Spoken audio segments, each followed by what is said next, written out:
Hello everyone. UP scholarship में जो है स्टेटस दिखना स्टार्ट हो गया है, लेकिन स्टेटस रिजेक्ट भी हो रहा है।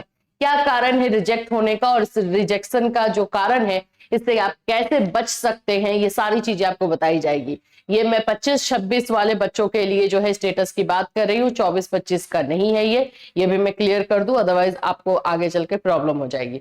अभी हम लोग जो है इस वीडियो में एनपीसीआई मैपिंग को लेकर के बात करेंगे, जो दोनों के लिए जरूरी है। 24-25 सेशन वाले बच्चों के लिए भी जरूरी है, 25-26 सेशन वाले बच्चों के लिए भी जरूरी है। क्या है, कैसे चेक करना है, कैसे जो है इसको सही करके रखना है, उन सभी चीजों पर इस वीडियो में बात की जाएगी। सो फ्रेंड्स, चैनल पर पहली बार विजिट करें तो चैनल को सब्सक्राइब कर लेना, बेल आइकन को हिट कर देना। यहाँ पर आप लोगों को जो है यूपी स्कॉलरशिप से रिलेटेड हर इंफॉर्मेशन दी जा रही है।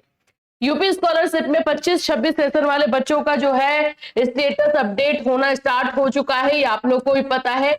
पीएफएमएस पर जो है इसको रिजेक्ट किया जा रहा है। रिजेक्शन का रीजन क्या आ रहा है, तो एनपीसीआई मैपिंग, यहाँ पे देखो मैसेज भी बकायदा बच्चों को भेजा जा रहा है, जिसमें लिखा जा रहा है कि NPCI UID is enable for DBT.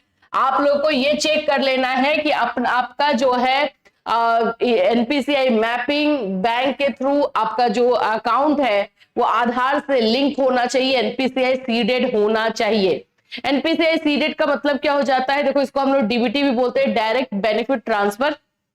जब हमारा बैंक अकाउंट जो है आधार से लिंक और सीडेड हो जाता है, सीडेड एक अलग चीज, आधार से लिंक अभी सारा ही बैंक अकाउंट है, लेकिन जो सीडेड है, अगर आपके पास 3 अकाउंट है, 4 अकाउंट है, उसमें से कोई एक अकाउंट ही सीडेड होता है। तो ये एनपीसीआई जो मैपिंग वाला है, ये आप लोगों का किस बैंक अकाउंट में है, ये आप लोग को पहले चेक करना चाहिए था कि आप लोग को फॉर्म भरने से पहले। अभी ये रिजेक्शन स्टार्ट हो रहा है, क्योंकि यहाँ पे देखो लिखा है rejected by PFMS, kindly contact in bank branch and please make sure your account is seeded with Aadhaar. आपका अकाउंट जो है आधार से सीडेड हो। ये एक नहीं, 3-4 ऐसे केसेस अब आ रहे हैं। ये 25-26 सेशन के बच्चों के लिए हो रहा है, क्योंकि इन लोगों को 24 जनवरी को जो है पैसा मिलने वाला है। तो चलिए, दो चीज इसमें हमें जानना है। एक तो हम लोग अभी जानेंगे कि हम आधार सीडेड, मेरा जो बैंक अकाउंट है वो आधार से सीडेड है या नहीं, ये मैं चेक कैसे करूं ऑनलाइन। और दूसरी चीज है कि इसको अगर नहीं है तो हम कैसे जो है इसको सीडेड कर ले। पहली बात, ये दोनों तरीके से होता है, ऑनलाइन भी होता है, ऑफलाइन भी होता है। जिनको ऑनलाइन ज्यादा समझ नहीं है, कुछ ज्यादा नहीं करना है, अपने बैंक चले जाइए, अपने ब्रांच में, वहां पे बताइए कि ये वाला बैंक का अकाउंट नंबर जो है मैंने स्कॉलरशिप में डाला हुआ है, आप बता दीजिए कि ये जो है आधार से सीडेड है या नहीं, या एनपीसीआई मैपिंग है कि नहीं। अगर नहीं है तो उन लोगों से एक फॉर्म लीजिएगा, वो लोग फॉर्म देंगे, वो फॉर्म भरिएगा, जमा कर दीजिएगा। कुछ दिनों में वही बैंक अकाउंट जो आपने स्कॉलरशिप में डाला है वो आपका आधार से सीडेड हो जाएगा। ये ऑफलाइन का तरीका। ऑनलाइन का तरीका चलिए देख लेते हैं, लेकिन ये बहुत इंपॉर्टेंट है, जिन्होंने भी नहीं करवाया है उनके लिए जरूरी है।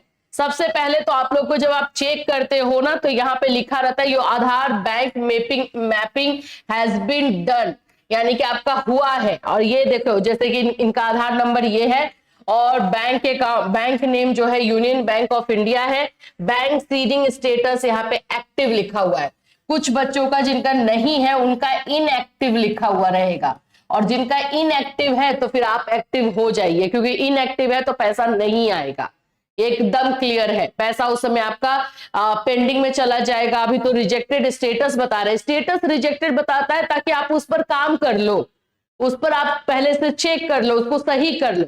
अगर फिर भी कुछ लोग सोए रह जाते हैं तो फिर उसके बाद से पैसा फेल्ड दिखाएगा कि जो है योर स्कॉलरशिप इज फेल्ड, या फिर वहां से सेंड किया गया बट एनपीसीआई मैपिंग नहीं होने की वजह से नहीं जा पाया, ऐसे करके आपको आ जाएगा। तो फिर उसके बाद ज्यादा कुछ नहीं हो पाता है, ठीक है।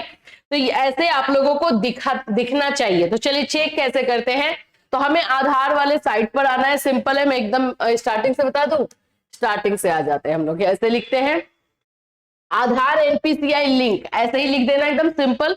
यहाँ पे आधार का जो मेन वेबसाइट है ना, UIDI.gov.in, इसी पर से होता है। तो वहां पर हम लोग यहाँ पे आ जाएंगे। यहाँ पर हम जब आते हैं तो नीचे आइए, तो यहाँ पर आपका आएगा आधार लिंकिंग स्टेटस। देखो, दो तरह का आधार लिंकिंग स्टेटस है, ये है बैंक सीडिंग स्टेटस। तो हमें बैंक सीडिंग वाला चाहिए, तो हम इस पर क्लिक करेंगे, क्योंकि हमारा बैंक से हमारा आधार जो है लिंक होना चाहिए, हम इसको देख रहे हैं। ये वाली चीजें आ रही हैं, तो आधार ऐप अगर आप लोग डाउनलोड करना चाहते हैं कर सकते हो, या फिर मैं तो बोलूंगी इसको क्रॉस ही करो, आगे बढ़ो। फिर नीचे आएंगे, नीचे आते हैं, फिर यहाँ पर आइए, यहाँ पर भी आ गया बैंक सीडिंग स्टेटस, इस पर क्लिक कीजिए। बैंक सीडिंग स्टेटस पर ही आपको जाके करना है। यहाँ पर आपको अपना आधार नंबर डालना है, यहाँ पे आपको कैप्चा डालना है जो यहाँ लिखा हुआ है, लॉग इन विथ ओटीपी करना है। आपके आधार में ओटीपी आएगा, ठीक है। फिर वहां पे जाना, फिर वहां पे बैंक सीडिंग, जैसे अभी हम लोगों ने यहाँ पे देखा ना,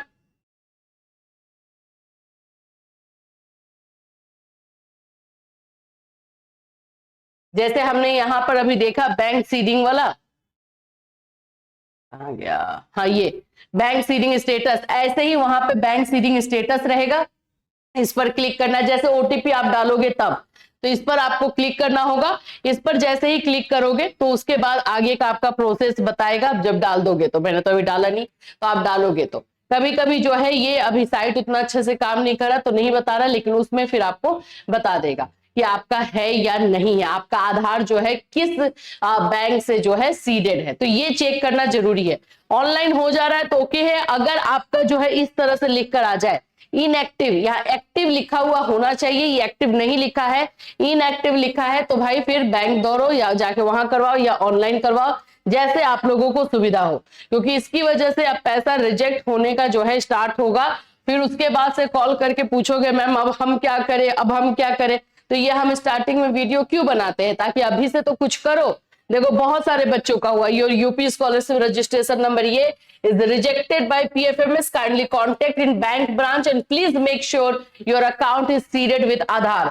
आप बैंक ब्रांच में जाकर के भी कर सकते हैं, ज्यादा सही वही रहता है, क्योंकि वहां से एक पता चल जाता है, ऑथेंटिक आपका हो जाता है। अगर नहीं जा पा रहे तो फिर ऑनलाइन भी कर सकते हैं, ठीक है। तो ये बहुत सारा जो है ये इस तरह का भी आ रहा है। यहाँ पर भी your UP scholarship registration number ये rejected by PFMS, kindly contact in bank branch. Bank branch में कांटेक्ट करने के लिए बोल रहा है। आप जिनका जिनका रिजेक्ट हो रहा है वो अपना जाइए, जाके सही करवाइए, या फिर आपका रिजेक्ट नहीं भी हुआ है तो एक बार चेक कर लीजिए कि हाँ आपका एनपीसीआई मैपिंग किस बैंक अकाउंट से है, जो आपने फॉर्म में डाला है उसी से है, और अगर उससे नहीं है तो उसको करवा लीजिए। सिंपल यही चीज है, क्योंकि ये चीजें पहले ही चेक करके आप लोग को डालनी चाहिए थी, ठीक है। चलिए, इससे रिलेटेड कोई और क्वेश्चन या आप लोगों का कोई और डाउट है तो आप लोग बिल्कुल पूछ सकते हो। 24-25 सेशन वाले बच्चों के लिए अभी फिलहाल कुछ नहीं आया है, जैसे आएगा वैसे हम आपको इन्फॉर्म करते रहेंगे। फिर मिलूंगी, till then take care everyone.